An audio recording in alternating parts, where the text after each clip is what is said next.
بسم اللہ الرحمن الرحیم۔ السلام علیکم ورحمۃ اللہ وبرکاتہ۔ اگر راستے بند نظر آ رہے ہیں اور قدم تہجد کی طرف جا رہے ہیں تو جان لو تمہارے رب نے تمہیں تہجد کے لیے چن لیا ہے۔ وہ محض اس لیے تمہاری نگاہوں سے راستوں کو اوجھل کر دیتا ہے تاکہ تم اسے منانے تک تہجد تک جاؤ۔ وہ چاہتا ہے میرا بندہ رات کی خاموشی میں مجھ سے ہم کلام ہو اور میں سکون سے رات کی خاموشی میں اپنے بندے کو سن سکوں۔ وہ فوراً تمہاری سن لیتا تو کیا تم تہجد کا مزہ چکھ پاتے، اس کی محبت کی لذت، قبولیت کی اہمیت کو جان پاتے۔ تہجد کا سجدہ ہر کسی کو نصیب نہیں ہوتا۔ تہجد لاڈلی عبادت ہے اور اللہ کے لاڈلوں کو ہی تہجد نصیب ہوتی ہے۔ تہجد میں مانگی ہوئی دعا رد ہو جائے تو یہ سراسر ناممکن بات ہے۔ تم اسے منانے کے لیے اپنی نیند قربان کرو اور وہ نہ مانے، یہ تو ناممکن سی بات ہے۔ تہجد کی نماز اللہ نے بنائی ہی قبولیت کے لیے ہے۔ اگر تو کوئی دعا تمہیں تہجد تک لے گئی ہے تو جان لو تمہاری دعاؤں کی قبولیت ہو چکی ہے۔ تہجد میں سکون ہے۔ تہجد کی دعا کبھی رد نہیں ہوتی۔ جو دعا تم تہجد میں مانگ رہے ہو حقیقت میں تو وہ دعا کب کی قبول ہو چکی ہے۔ وہ دیر فقط اس لیے کر رہا ہے تاکہ تمہارا اس سے دعا کا رشتہ برقرار رہے۔ تہجد کی نماز معاوضے کا ذریعہ ہے۔ جب تمہارے سارے راستے بند نظر آتے ہیں نہ تب وہ ایک راستہ کھولے رکھتا ہے۔ تہجد تمہیں اللہ کے قریب کرنے کا ذریعہ ہے۔ تہجد تو اللہ کو حال دل سنانے کا بہترین ذریعہ ہے کہ جس کو لگ جائے ایک بار تہجد کی لگن پھر اسے اپنے رب سے ملاقات کی لگن لگ جاتی ہے۔ تہجد کا سجدہ بہت پرسکون سجدہ ہے۔ سجدے تو بعد میں آتے ہیں، تہجد کی صرف نیت کر لینا ہی اللہ کو راضی کر دیتا ہے۔ تہجد وہ نماز ہے جس کے بارے میں رسول اللہ صلی اللہ علیہ وسلم نے فرمایا کہ اس نماز کی محض نیت کر لینے کا ہی اتنا اجر ہے کہ اگر کوئی تہجد کی نماز پڑھنے کی نیت کر کے بستر پر لیٹا اور سو گیا کہ کچھ دیر بعد اٹھ کے پڑھنے لگے گا لیکن اس کی نیند نہ ٹوٹ سکی تو اس کے لیے صرف اس نیت کر لینے کا ثواب ادا کی ہوئی نماز جتنا ہوگا۔ جس نماز کی بس نیت کر لینے کا اتنا بڑا اجر ہے تو پھر سوچو تمہارے سجدے کیا کچھ کر سکتے ہیں۔ ادھورے قصے تو اللہ نے تہجد کے لیے چھوڑے ہوتے ہیں تاکہ تم آؤ اور اسے مناؤ اور اپنی مرادیں پا جاؤ۔ جب تم وقت تہجد اپنی نیند ترک کر کے اللہ سے یہ کہنے کے لیے سجدہ ریز ہو جاتے ہو کہ یا اللہ مجھے آپ سے محبت ہو گئی ہے تو اللہ بھی پلٹ کر فرماتا ہے کہ مجھے بھی تم سے بھی زیادہ محبت ہو گئی ہے۔ پھر اس کی محبت تمہیں ان ساری دعاؤں کی قبولیت کے طور پر ملتی ہے جن کے بارے میں تم سوچ رہے ہوتے ہو۔ یہ تو کبھی ہونے والا ہی نہیں۔ اللہ کی محبت تمہیں تہجد تک لے آتی ہے اور تہجد کی دعاؤں کے لیے تو 7 آسمانوں کے پردے اٹھا دیے جاتے ہیں اور پھر اللہ ایسے معجزے کرتا ہے جو نہ کبھی زمین والوں نے دیکھے ہوتے ہیں اور نہ آسمان والوں نے۔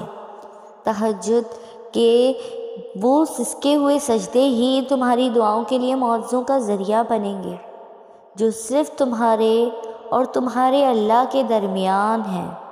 تہجد گہرا راز ہے اللہ اور اس کے بندے کا اور شاید اللہ نے اس راز ہی رکھا ہے تھا، اسی لیے تہجد کا وقت تب کے لیے منتخب کیا جائے جب ساری کائنات سکون کی نیند سو جاتی ہے اور پھر اللہ ان سے ملاقات کے لیے پہلے آسمان پہ آ جاتا ہے۔ جو اس سے ملنے کی تڑپ میں نیند توڑ کر آتے ہیں یا جو اس تڑپ کے مارے سو ہی نہیں پاتے۔ ہم اکثر سوچتے ہیں کہ جب اللہ رہتا ہی دل میں ہے تو پھر اس نے یہ کیوں کہا کہ میں رات کے آخری پہر پہلے آسمان پہ تشریف لاتا ہوں اور پھر اپنے بندوں کو آواز لگاتا ہوں کہ ہے کوئی مانگنے والا کہ میں اسے نواز سکوں، ہے کوئی مجھے پکارنے والا کہ میں اس کی پکار کا جواب دے سکوں۔ ایسا اللہ نے اس لیے کہا ہے تم سے تاکہ تم تہجد کی اہمیت جان سکو۔ تم نماز کے ذریعے اللہ تک جاتے ہو، لیکن تہجد کی نماز وہ واحد نماز ہے جب اللہ خود تم سے ملنے کے لیے آتا ہے۔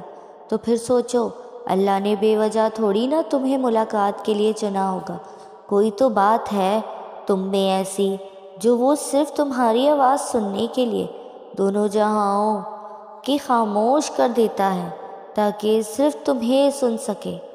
رات کے اندھیرے میں وہ سسک سسک کر دعائیں کرنا تاکہ جب تم رو تو تمہاری بے بسی کوئی نہ دیکھ سکے، تاکہ جب تم گڑ گڑاؤ تو تمہارے درد کا پردہ رہ سکے۔ وہ اپنے بندوں کی بے پردگی نہیں ہونے دیتا، وہ اپنے بندوں کی خودداری کو ہمیشہ قائم رکھتا ہے۔ تبھی اس نے تہجد جیسی نماز بنائی اور رات کی تاریکیوں میں اس کا وقت رکھ دیا، نہ کوئی شرط رکھی نہ یہ عبادت فرض کی، بس کہہ دیا کہ محبت کھینچ لائے جب یہاں تک تب آ جانا، کوئی پابندی نہیں۔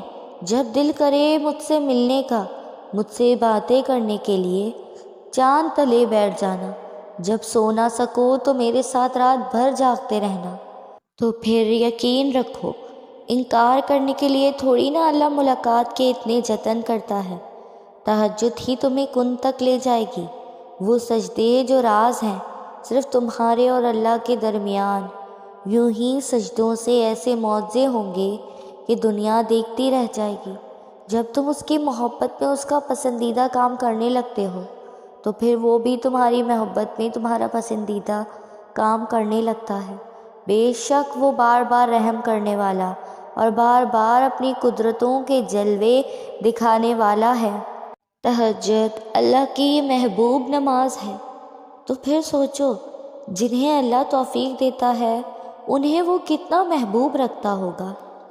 تہجد کی نماز اللہ کے لاڈلے بندوں کو ہی نصیب ہوتی ہے، تہجد اللہ کے پسندیدہ بندوں کو ہی نصیب ہوتی ہے۔ تہجد وہ نماز ہے جو ہمیں فرض سے عرش تک پہنچا دیتی ہے۔ تہجد کی دعائیں معجزوں کے اتنا ہی قریب ہوتی ہیں جتنا اس وقت اللہ تم سے قریب ہوتا ہے، اور پتہ ہے اس وقت اللہ تم سے کتنا قریب ہوتا ہے؟ اتنا قریب کہ اللہ اور تمہارے درمیان کسی تیسرے کے آنے کی بھی گنجائش نہیں رہتی، اتنا قریب کہ نہ آسمان والے تمہیں اللہ سے جدا کر سکتے ہیں اور نہ ہی زمین والے تمہیں اللہ سے جدا کر سکتے ہیں۔ اس لمحے اللہ نصیب سے بھی بولنے کا اختیار چھین لیتا ہے، پھر اللہ سب کو خاموش کروا کر تمہاری طرف متوجہ ہوتا ہے، اور متوجہ ہوتے ہوئے وہ یہ نہیں دیکھتا کہ اس کے پاس کیوں آئے ہو، وہ بس یہ دیکھتا ہے کہ اس کے پاس آئے ہو۔ پھر وہ کہتا ہے، اے میرے بندے فریاد کرو، کیا چاہتے ہو مانگو مجھ سے کہ میں تمہیں نواز دوں۔ بس پھر وہ ایسے دعائیں قبول کر لیتا ہے کہ دعائیں بھی حیران رہ جاتی ہیں۔ پھر وہ وہاں سے مدد بھیجتا ہے جہاں التجا بھی نہیں جا سکتی۔ پھر وہ تمہاری چاہت کو ایسے تمہارے نصیب کا حصہ بنا دیتا ہے جیسے یہ تمہارے نصیب سے جدا کبھی نہیں ہوئی تھی۔ اللہ پاک ہم سب کو تہجد پڑھنے کی توفیق عطا فرمائے۔ اللہ پاک ہمیں 5 وقت کی نماز پڑھنے کی توفیق عطا فرمائے۔ اللہ پاک ہم سب کے گناہوں کو معاف فرما دے۔ آپ کو میری ویڈیو پسند آئی ہو تو لائک، کمنٹ اور شیئر کریں، اور میرے چینل اسفا یوسف کو سبسکرائب کریں۔ جزاک اللہ۔